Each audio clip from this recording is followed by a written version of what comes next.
Gênesis, capítulo 4, versículo 1. Diz assim a palavra de Deus. Adão teve relações com Eva, a sua mulher. Ela ficou grávida e deu à luz Caim. Então ela disse: adquiri um varão com o auxílio do Senhor. Depois deu à luz Abel, irmão de Caim. Abel foi pastor de ovelhas e Caim foi agricultor. Aconteceu que, ao fim de um certo tempo, Caim trouxe do fruto da terra uma oferta ao Senhor. Abel, por sua vez, trouxe das primícias do seu rebanho e da gordura desse. O Senhor se agradou de Abel e de sua oferta, mas de Caim e de sua oferta não se agradou. Caim ficou muito irritado, fechou a cara, ou descaiu-lhe o semblante. Então o Senhor lhe disse: por que você anda irritado? Por que essa cara fechada? Se fizer o que é certo e não é verdade que você será aceito, mas, se não fizer o que é certo, eis que o pecado está à porta à sua espera. O desejo dele será contra você, mas é necessário que você o domine. Caim disse a Abel, seu irmão: vamos ao campo. Estando eles no campo, Caim se levantou contra Abel, seu irmão, e o matou. O Senhor disse a Caim: onde está Abel, seu irmão? Ele respondeu: não sei. Por acaso sou o guardador, o tutor do meu irmão? E o Senhor disse: o que foi que você fez? A voz do sangue do seu irmão clama na terra a mim. E agora você é maldito sobre a terra, cuja boca se abriu para receber de sua mão o sangue do seu irmão. Quando você cultivar o solo, ele não lhe dará sua força. Você será fugitivo e errante pela terra. Então Caim disse ao Senhor: meu castigo é tão grande que não poderei suportá-lo. Eis que hoje me expulsas da face da terra, e na tua presença terei de me esconder. Serei fugitivo e errante pela terra. Quem se encontrar comigo me matará. O Senhor, porém, lhe disse: não. E se alguém matar Caim, será vingado 7 vezes. E o Senhor pôs um sinal em Caim, para que, se alguém viesse encontrá-lo, não o matasse. E Caim se retirou da presença do Senhor, e habitou na terra de Nod, a oeste do Éden. Até aí. Deixa eu só me perder, feche apenas os olhos, enquanto Deus em oração. Bendito Deus, te louvamos mais uma vez pela graça de estarmos aqui aprendendo a tua palavra. Muito obrigado, Senhor. O Senhor tem nos sustentado ao longo dos anos, o Senhor tem nos agraciado com a sua presença, o Senhor tem nos alimentado com o maná que vem do céu. Obrigado, Senhor, por cada uma das suas bênçãos. Te damos graças pela bênção das Escrituras, pela bênção da tua palavra. Senhor, fale conosco nesse momento. Por favor, nos dê a sua graça. Transforma o nosso coração, instrui a nossa mente e nos sustenta no decorrer dos dias. Eu te peço isso no nome do nosso querido Senhor Jesus. Amém. Irmãos, no final do capítulo 3 de Gênesis, nós temos uma informação que é muito relevante para o início do capítulo 4. No versículo 20 do capítulo 3, nós temos a seguinte informação. Eu quero que você veja comigo o versículo 20 do capítulo 3, que diz o seguinte: e o homem deu à sua mulher o nome de Eva, por ser a mãe de todos os seres humanos. Depois de ter recebido o castigo de Deus por causa do pecado, Adão, que tinha a missão de dar nome para todos os animais, para todas as criaturas, então ele resolve dar um nome para sua esposa, um nome para a mulher. E o nome que Adão deu foi Eva. Esse nome, ele significa mãe. Veja que o próprio versículo esclarece que ela recebeu esse nome porque ela se tornou a mãe de todos os seres humanos. Esse nome, irmãos, mãe, sugere fortemente que Adão estava acreditando e confiando na promessa que Deus tinha feito. Qual foi essa promessa?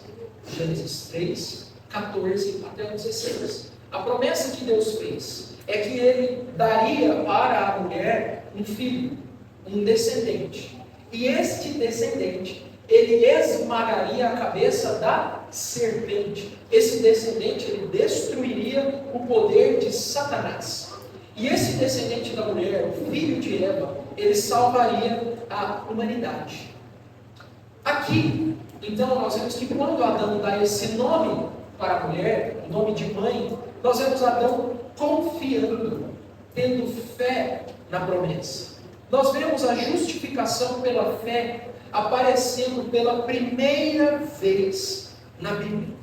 Já que não havia nada que Adão pudesse fazer para se livrar da sua culpa, já que não havia nada que ele pudesse fazer para se livrar do seu pecado, então Adão confia de todo o coração. Ele tem fé, ele crê que Deus vai cumprir a sua promessa e vai mandar um Messias, um Salvador, alguém para esmagar a cabeça da serpente. É nesse contexto que começam as histórias das famílias. É nesse contexto que surgem duas linhagens diferentes de pessoas no mundo. E é esse o tema do nosso sermão. Os justos e os ímpios. Ou os maus e os bons. Surgem duas categorias de pessoas. Os justos são os filhos da promessa, os piedosos, aqueles que confiam na promessa de que Deus iria mandar alguém para esmagar a cabeça da serpente. Os ímpios, ou os maus, são os incrédulos, os rebeldes. Na verdade, eles são filhos da serpente, filhos do diabo. E o primeiro relato que nós temos sobre as famílias é o relato de Caim e Abel.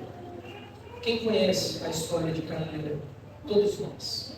Todos nós já ouvimos falar sobre o primeiro homicídio da história. Caim é o primeiro filho. Caim é o primogênito. Ele é o herdeiro.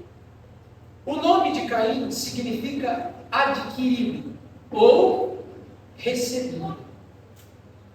Quando ele nasce, Eva diz o seguinte no versículo 1: eu adquiri, ou recebi, ou conquistei um varão com o auxílio do Senhor. Aqui é como se Eva estivesse falando literalmente: fui eu quem fiz isso.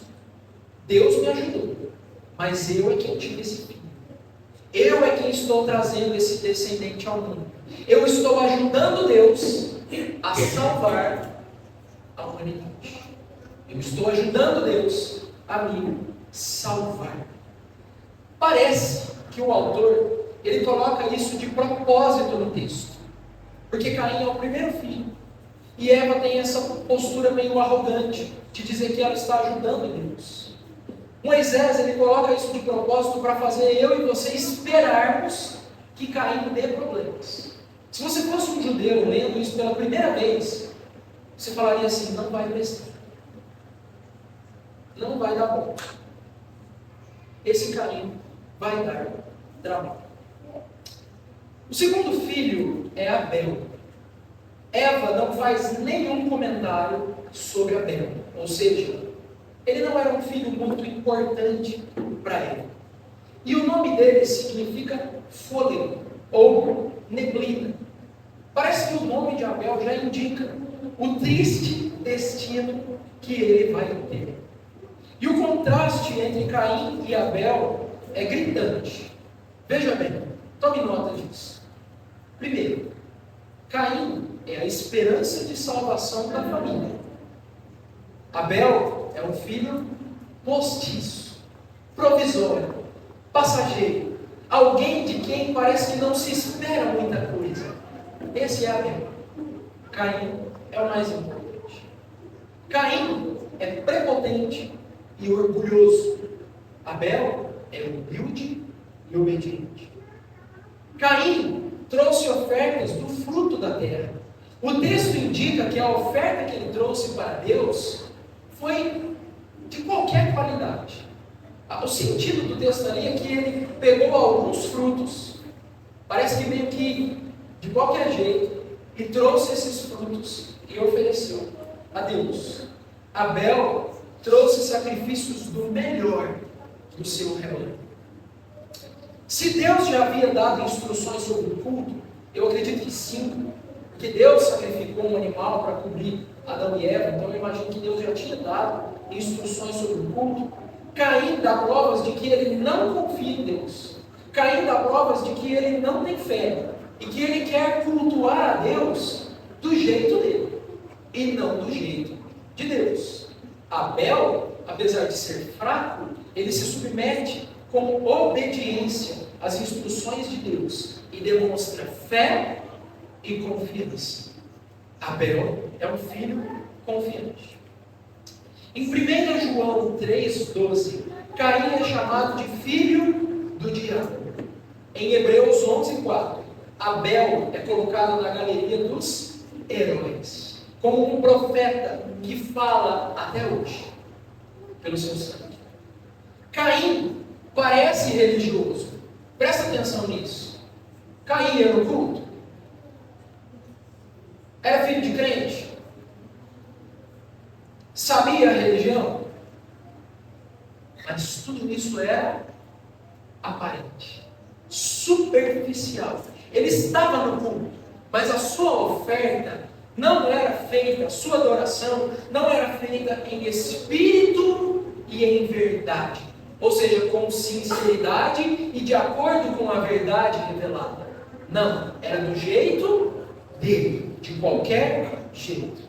Abel, porém, cultuava em espírito e em verdade, como um daqueles adoradores que Deus procura.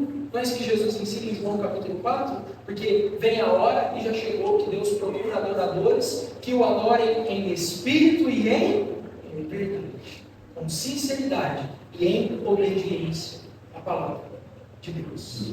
E por fim, Caim, tomado por inveja, assassina o seu irmão Abel a sangue frio. Esses estralinhos assim é para trazer um pouco de drama.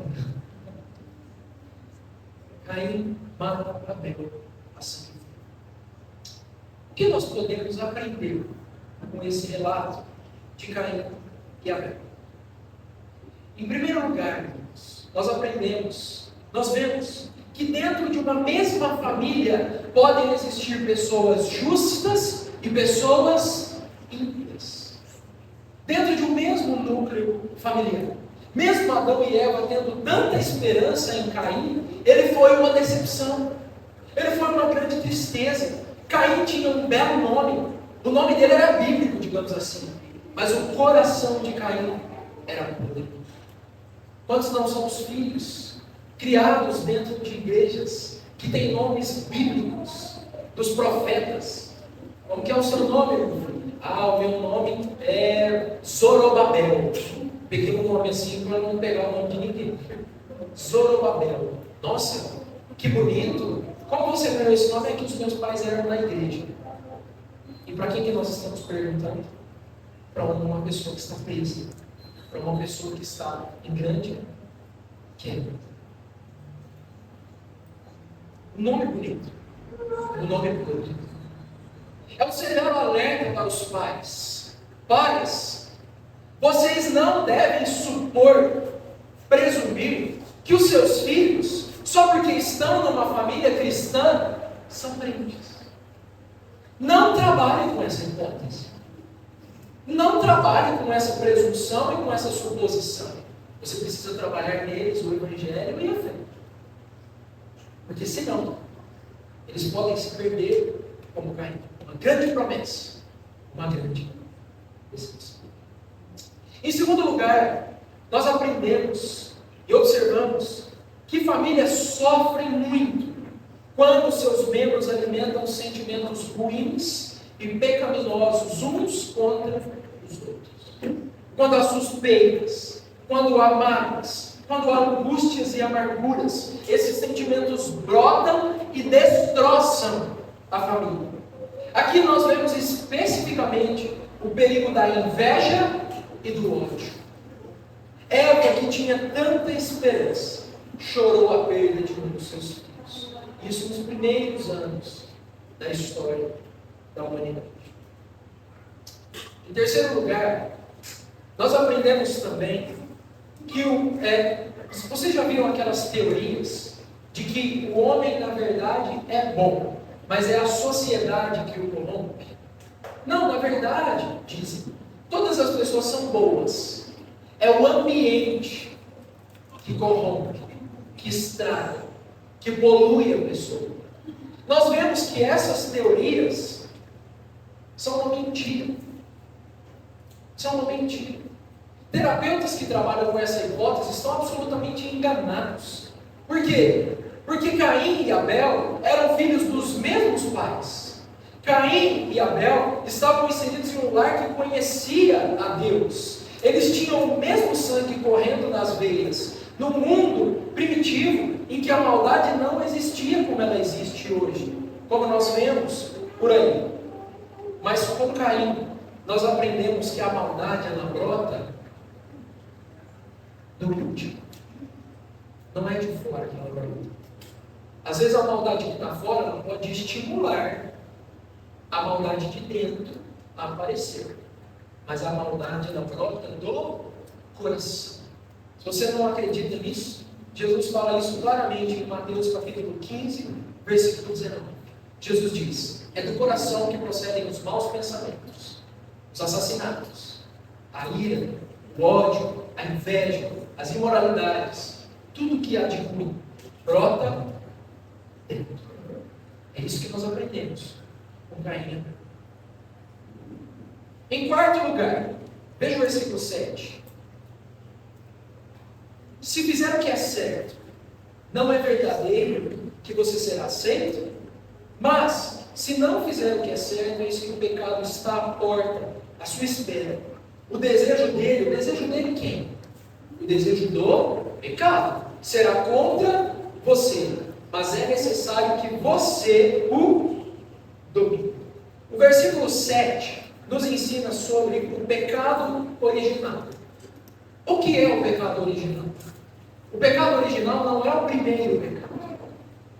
O pecado original é aquela mancha que nós carregamos em nossa alma. Como um corpo podre que infecta uma fonte de águas e torna tudo o que nós fazemos contaminado pelo pecado.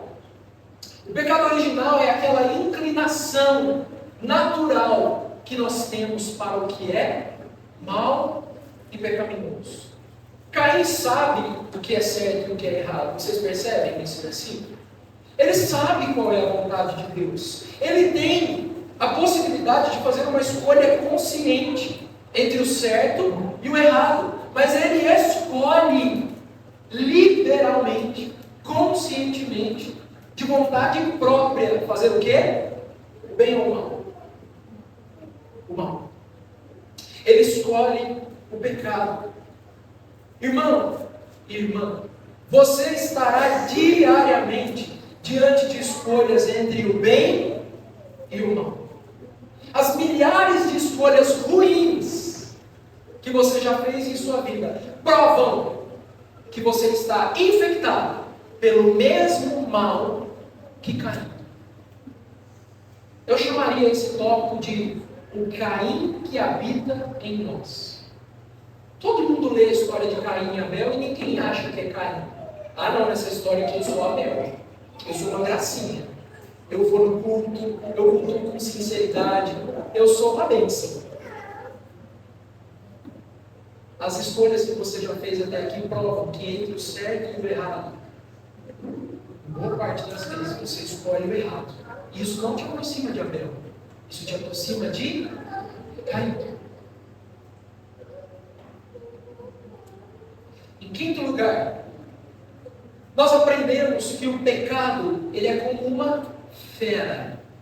Veja o versículo 7, novamente, não vamos ler não, mas depois você leia novamente esse capítulo todo, mastigando cada uma das palavras que tem aqui. Mas o versículo 7, ele diz que o pecado está à porta, te esperando.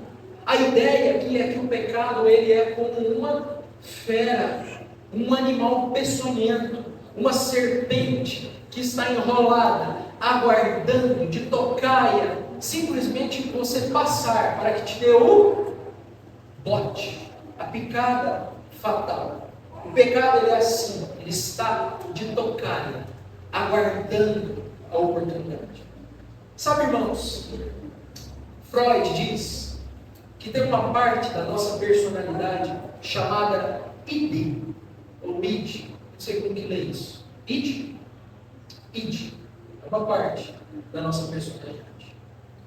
Segundo Freud, esse id são os nossos instintos mais profundos, mais primitivos.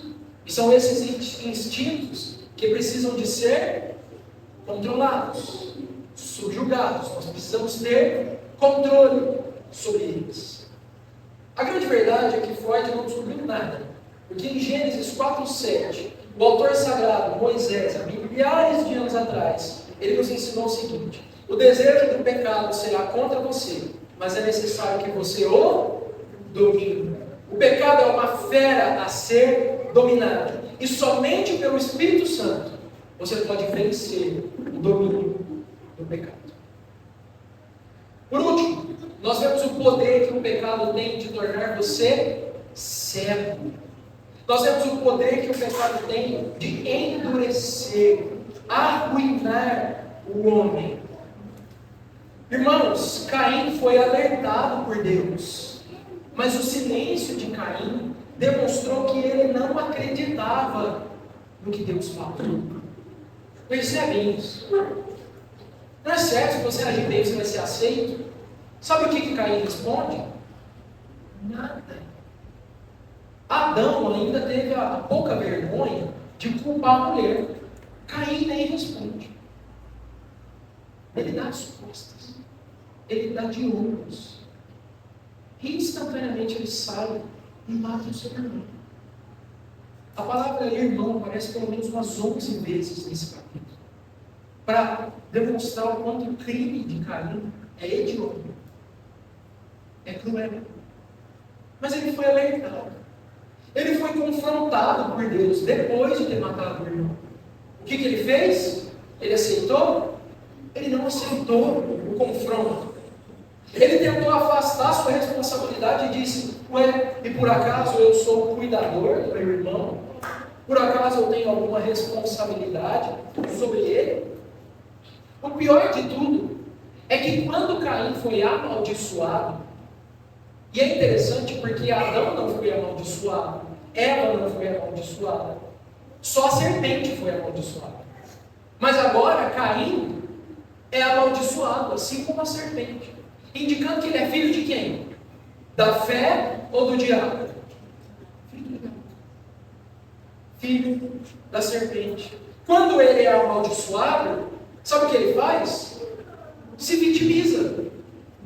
Ele acha o castigo dele pesado. Ele diz: mas eu não posso suportar um castigo desses.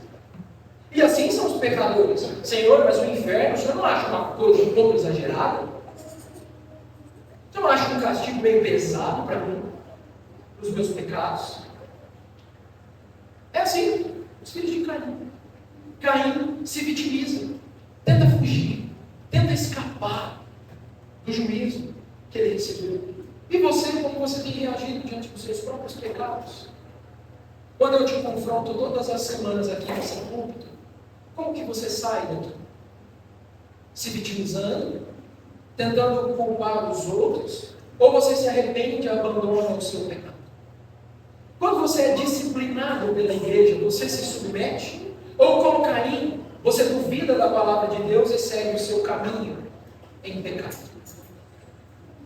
O versículo 16 nos fala o seguinte, leia.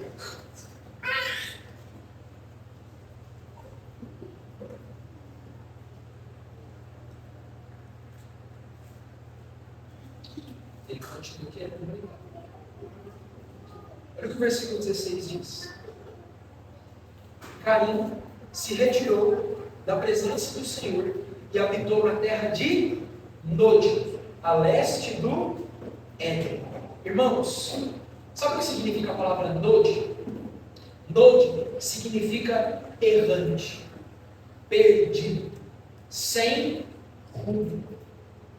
O versículo 16 ensina que o fim de todo pecador impenitente que não se arrepende e não reconhece suas culpas, o fim é viver errante, sem rumo, abandonado, triste. Vamos ver a sequência, então, desse relato. Versículo 17.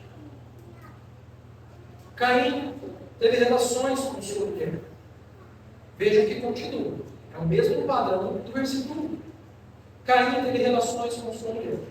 Ela ficou grávida e deu à luz Enoque.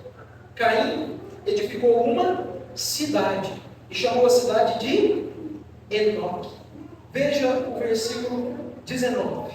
Lameque, filho de Metusael, tomou para si 2 esposas.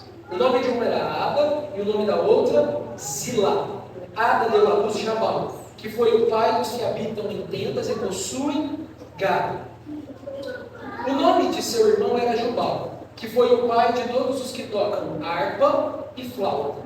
Zilá, por sua vez, deu à luz Tubal-Caim, artífice de todo instrumento cortante, de bronze e de ferro.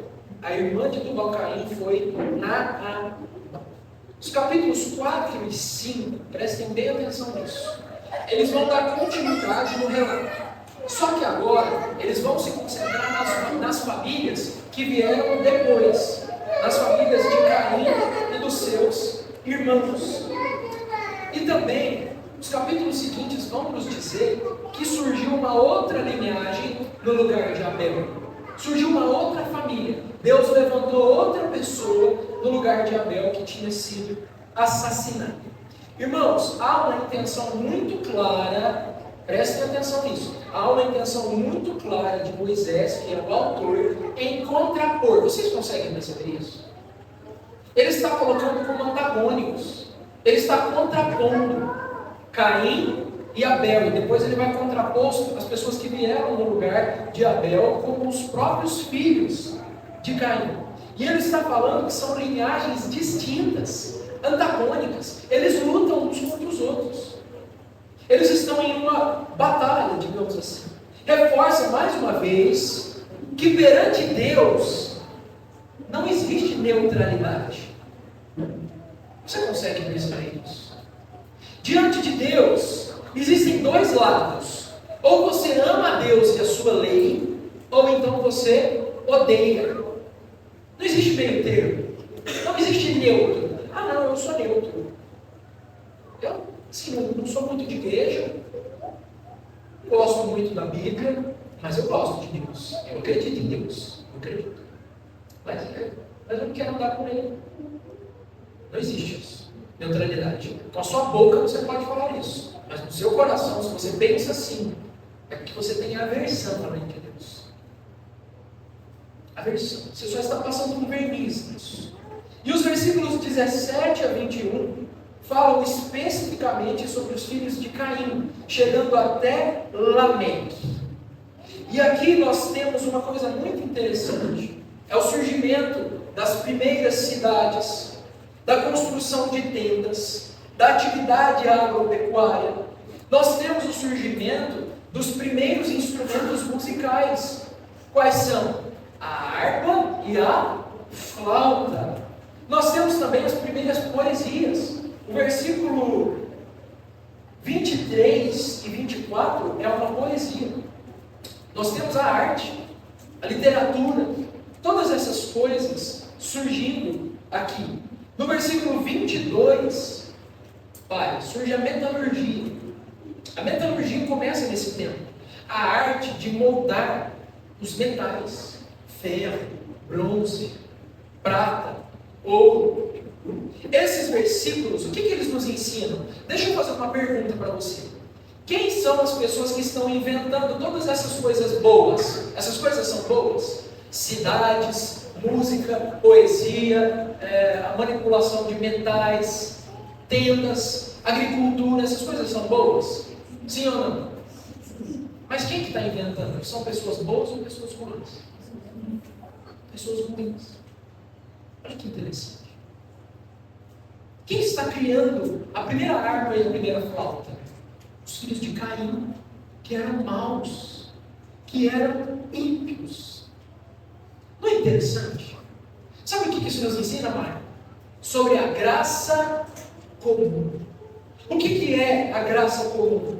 A graça comum é aquela habilidade, aquela inteligência, aquela capacidade que Deus dá, mesmo para pessoas más, de criarem coisas boas, de fazerem coisas que são úteis. Olha só que interessante, eles tiveram famílias, eles criaram cidades que protegiam as pessoas da violência, eles produziram música, a harpa foi inventada por uma pessoa má, mas quando Davi tocava a harpa, Saul era acalmado. É a mesma harpa.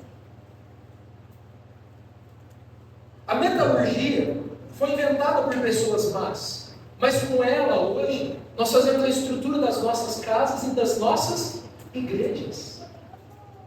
Foram pessoas más que inventaram. Os ímpios faziam poesias, mas nos salmos nós vemos a poesia sendo usada a serviço de quem? De Deus. Sabe o que isso nos ensina? Presta bem atenção nisso. Cristão, você deve aprender a usar e fruir de todas as coisas desse mundo com sabedoria, com inteligência, e entender que há muitas coisas boas que vêm para nós de pessoas ruins, mas que são boas as coisas por causa da graça comum. Deus dá a todos, maus e bons, a capacidade de fazer coisas boas e úteis. Por isso, ouça muito bem, nós não devemos desprezar a música, as artes, o cinema, a ciência. Ou será que você deixa de tomar uma dipirona porque foi alguém mau que fabricou uma dipirona? Você faz isso? Então qual que é o problema de você ler uma poesia? Só que foi alguém que não é cristão que fez. Percebe o desequilíbrio na igreja? Graça comum. A graça de Deus em todas as coisas. É Deus quem dá a todos a inteligência. É Deus. Irmãos, se aquilo não ofende a Deus, se aquilo não quebra a lei de Deus, deve ser recebido com ação de graças e com sabedoria. Mas agora no meio evangélico tem uma moda, uma besteira. Não, você não pode cortar o cabelo da pessoa, se a pessoa não for da igreja. Mas, gente, então joga as estruturas da casa fora, mora numa tenda que você mesmo construiu. Nós não podemos comprar nada, nós temos que abrir uma fábrica e fabricar tudo. Que bobagem. Que desequilíbrio. Sabe, os cristãos perguntam assim: pastor, eu posso ouvir música do mundo? Deixa eu te perguntar, o que essa música fala? Você que tem que ter o discernimento de saber se aquela música você pode ouvir ou não. Ela ofende a Deus? Então longe. Joga isso fora. Não ouça. Agora, se ela fala da criação, que é algo que Deus fez e não ofende os princípios das Escrituras, nós precisamos equilibrar isso. Porém, o relato da família de Caim termina com a poesia de Lameque, coroando o crescimento da maldade em toda a terra. Lameque é o primeiro homem a se casar com mais de uma mulher na Bíblia. Lameque é o inventor. Foi ele quem inventou a poligamia, os relacionamentos mistos. Além disso, Lameque repete o pecado de Caim. Sabe por quê? Lameque é tão mau que ao invés de matar e vingar Caim 7 vezes, que é aquele versículo que nós lemos, ele diz assim, que quem se colocar no caminho dele, ele vai vingar 70 vezes 7. Te lembra alguma coisa? O que Jesus nos ensina? Perdoa 70 vezes 7. Mas o que os maus querem? Vingança 70 vezes 7. Olha o que diz Hernandes Dias Lopes. Eu acho que é ele mesmo. A canção de sarcástico desafio de Lameque revela o rápido progresso do pecado. Enquanto Caim havia sucumbido a ele, Lameque exulta, ou seja, Caim caiu, Lameque louva o pecado. Lameque, enquanto Caim tinha procurado proteção, Lameque olha a sua volta em atitude de provocação. Caim diz assim: eu vou morrer, Senhor, tenha misericórdia. Lameque fala assim: pode mandar. Não estou nem aí. Eu me viro nesse mundo velho, sem cordeiro. Veja o pecado crescendo aqui. Nós estamos apenas no capítulo 4. A selvagem desproporção entre matar um simples rapaz e uma simples ferida constitui um ponto determinante do seu orgulho. Com esta nota de bravado, a família desaparece da narrativa. Lameque é a última pessoa da família de Caim que é mencionada aqui. Some. Desaparece. Porque agora a Bíblia vai falar dos justos, dos filhos da fé, dos filhos da promessa. Irmãos, um último comentário sobre a graça comum. Aqueles homens que tinham a graça comum e essa capacidade de fazer coisas boas, não tinham a graça salvífica de Deus, a graça especial. Eles conheciam a Deus? Não, mas eles desfrutavam de coisas boas que Deus dava. Apesar de fazerem coisas boas, eles eram maus. Isso acende um alerta para nós. Ouça bem esse alerta. No sentido de que, e a Leusa experimenta muito bem isso, a educação pode até melhorar uma pessoa, mas não muda o coração, não é? A educação pode melhorar alguém, mas mudar o coração por si só? Jamais. Jamais. Nunca. A ciência, as artes, tudo que há no mundo pode melhorar a nossa condição e de fato melhora, não é verdade? Tenta fazer uma cirurgia hoje. Você dorme e nem vê. Alguns séculos atrás, tem que ficar mordendo alguma coisa para suportar a dor. Não melhorou? Melhorou. Mas mudou o coração dos homens? Não, eles continuam fazendo guerras. Eles continuam pecando, vivendo imoralidade, profunda depravação. Não adianta procurar pela beleza. Escute isso. Você que às vezes vê material sobre homeschool na internet, você que se encanta com os argumentos dos católicos romanos falando, olha, pela beleza nós vamos encontrar Deus. Cuidado! Não adianta procurar pela beleza tentando encontrar Deus. Você deve reconhecer a corrupção interna do seu coração. E quando você encontrar Deus, então você vai encontrar a verdadeira beleza. Faça para mim o inverso. Procure Deus e a beleza você vai encontrar. E agora, a última parte do sermão, eu quero que você vá no versículo 25.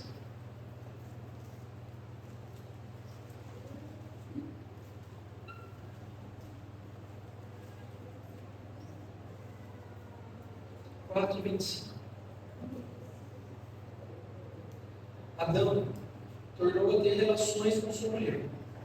E ela deu à luz um filho, a quem pôs o nome de Sete. Dizendo, quem pôs o nome dele de Sete?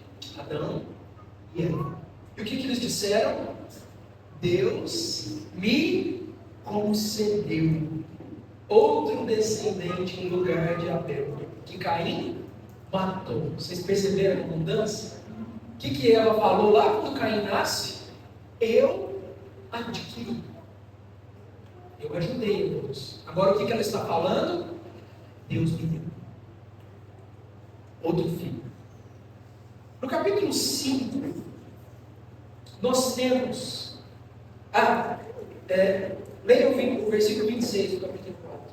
A Sete nasceu também um filho, ao qual pôs o nome de Enos. Foi nesse tempo, no tempo de quem? No tempo de Enos, que se começou a invocar o nome do Senhor. Agora veja o capítulo 5. Deixa eu encontrar o versículo que eu não marquei aqui. 19. Depois que gerou Enoque, Jared viveu 800 anos e teve filhos e filhas. Versículo 21. Enoque viveu 65 anos e gerou Metusalém. Enoque andou com Deus. E depois que gerou Metusalém, viveu 300 anos e teve filhos e filhas. Todos os dias de Enoque foram 365 anos. Enoque andou com Deus e não foi mais visto, porque Deus o levou para junto de si. Nós chegamos ao final do primeiro livro de Gênesis. E tudo parece perdido. Parece que deu tudo errado. Parece que todo o plano de Deus foi para o ralo. Com o pecado de Adão, com a maldade de Caim e com a maldade dos seus descendentes. Mas a grande verdade é que não estava tudo perdido. Em meio a toda essa maldade e dureza, a Bíblia nos diz, a Bíblia conta que Deus não fica sem filhos. Jamais. Deus não ficou sem os seus eleitos. Deus não ficou sem os seus filhos. Ele deu um outro filho a Eva, e dessa vez Eva reconheceu: foi Deus quem me deu. Qual o nome que ela deu para esse filho? Sete. O que significa Sete? Significa nova vida. Sete teve um filho também. O nome desse filho era Enos. O que significa Enos? Significa fraqueza. Assim como o nome de quem? Lembra? Quem tinha um nome parecido? Abel. Fraqueza. Dependência. E é Enos que começa a invocar o nome do Senhor. É Enos que começa a cultuar a Deus. É Enos quem inventa, digamos assim, um culto público. Isso que nós estamos fazendo agora. Enos, um homem fraco. Um homem impotente. No capítulo 5 temos Enoque, um homem piedoso. O nome dele significa o quê? Fraqueza. Por ser fraco, com quem que ele andava? Com Deus. Enoque andou com Deus. E ele nunca viu a morte. Por quê? Porque Deus o chamou, arrebatou para si. A Bíblia diz que Enoque sumiu. Deus o tomou para si. Sabe o que isso nos ensina, irmãos? Só existem duas religiões no mundo. Ouça bem. Duas. A religião de Caim e a religião de Abel. Caim representa os prepotentes, os orgulhosos, representa os radicais. Eles acreditam que eles podem ajudar a Deus. Eles acham que podem se salvar pelos seus esforços, pela sua própria bondade, pelas suas próprias obras. Sabe o que eles fazem? Esse pessoal da religião de Caim, eles acham que podem salvar a si mesmos e por isso eles perseguem os outros. Eles matam os outros. Eles perseguem os piedosos. Eles querem destruir a fé, porque para eles, só eles são filhos de Deus. Eles são exclusivos, eles são únicos, ninguém presta, só os orgulhosos. Que religião é essa? A religião de Caim. Está espalhada pelo mundo inteiro. Pessoas tentando se salvar pelas suas próprias obras e os seus frutos podres trazidos no mundo. E a outra religião é a religião de Abel, é a religião de Sete, é a religião de Enos, é a religião de Enoque. O que todos esses têm em comum? Eles são fracos. É isso que eles são.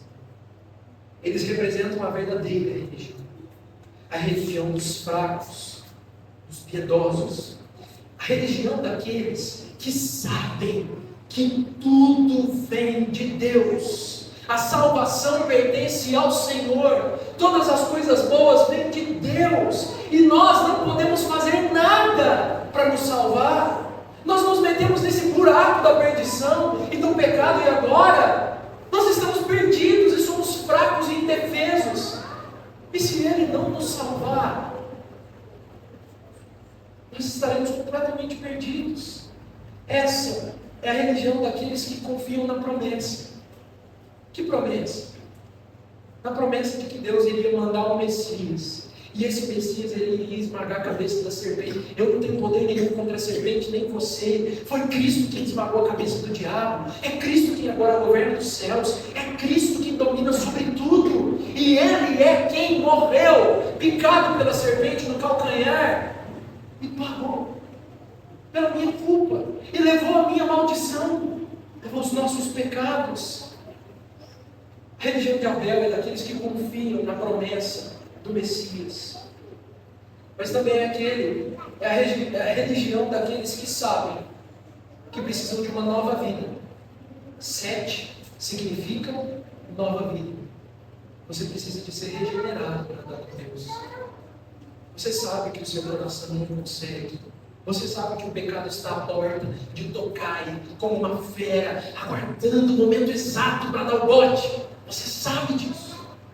Você sabe que você não consegue resistir. E é por isso que você, como Sete e como Enos, se levanta e pede a Deus: Deus, dá-me um novo coração. Coração igual ao teu, disposto a obedecer, cumprir todo tudo. Dá-me um coração igual ao teu. Eu te pergunto: quem é o seu pai? Você é filho de Caim? Ou você é filho de Abel? Tem duas classes de pessoas aqui agora diante de mim. Duas linhagens: justos e ímpios. Filhos de Caim e filhos de Abel. Quem é você? Vamos orar.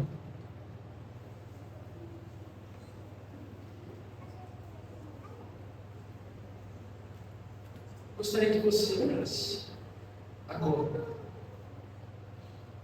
Que você colocasse o seu coração nas mãos de Deus. Que você pedisse por graça. Que você pedisse por ajuda. E que você confessasse a Deus: Senhor, eu sou filho de Caim. Porque eu gosto das coisas desse mundo e elas me atraem completamente. E me levam para longe de Ti, para perto de todo tipo de pecado e maldade. Eu não sou do tipo de pessoa que invoca o nome de Deus e que é fraco e quer andar com Deus. Na verdade, sou prepotente, orgulhoso, soberbo e arrogante. Eu nunca procurei Deus. Eu nunca quis saber quem o Senhor é. Mas hoje eu estou aqui. Eu quero te pedir: me dá um novo coração. Perdoa os meus pecados. Livra-me do mal. Salva-me completamente e eu serei salvo. Cura-me e eu serei curado. Livra-me do cativeiro do pecado. Eu te peço isso. Senhor, eu oro por cada um dos que estão aqui. Aqueles que são filhos de Abel, que são fracos e pobres. Que o Senhor os guarde, que o Senhor os salve, que o Senhor os preserve, que o Senhor caminhe com eles, que o Senhor dê a eles um novo coração. E eu oro também por aqueles que, como filhos de Abel, são filhos da ira e estão, Senhor, perdidos nos seus pecados e transgressões e iniquidades. Que o Senhor salve-os, que o Senhor confronte-os, que o Senhor faça-os entenderem a verdade, que eles possam caminhar com o Senhor. No nome de Jesus é que eu oro. Amém. Amém.